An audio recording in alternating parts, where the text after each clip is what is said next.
We got the Veterans Committee's votes are in for the Hall of Fame. So Dick Allen and Dave Parker finally gets into the Hall of Fame. I know a lot of fans have been screaming for years to get Dave Parker in the Hall of Fame. Finally gets in with a Veterans Committee vote. So I don't know much about Dick Allen, honestly, until I started doing this, but he had a pretty darn good career. 292 hitter, 351 career home runs. All of the other stuff. So rookie of the year, one-time MVP, 7-time All-Star. Now, I'm sure we'll get into the Hall of Fame after all of this free agency stuff kind of goes by the wayside here.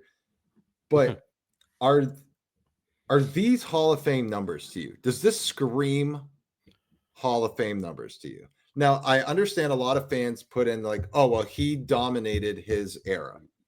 Like, and I totally understand and respect that point.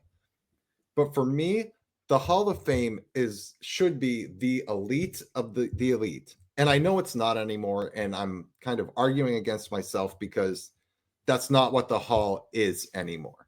The Hall is just now a museum of very good players that we should all enjoy. Yeah. But these don't scream Hall of Famers to me. Granted, I didn't see them play in their era, and they could have absolutely dominated their competitions. Yeah, But and that's the hard part too, is like you're comparing eras too. So, for example, so Dick Allen played 15 years, mostly with the Phillies and White Sox, 7-time All-Star, won the AL MVP in 1972. His OPS plus of 156 is the highest in Phillies history, better than Mike Schmidt's, and matching Willie Mays and Frank Thomas for 14th among players with at least 7,000 plate appearances. So, like, on the surface, his stats don't look like crazy good. But then you break down like what he did. He was a 68.3 career WAR.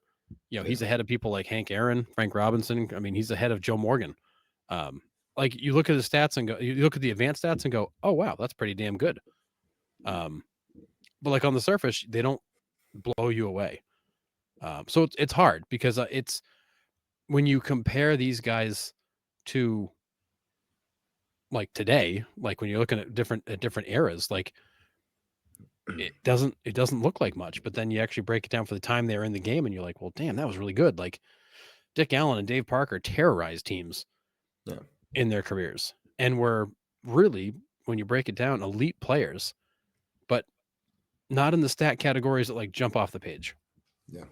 So, yeah. So they're now in the Hall, and we'll find out who else gets selected here in the offseason at some point going forward.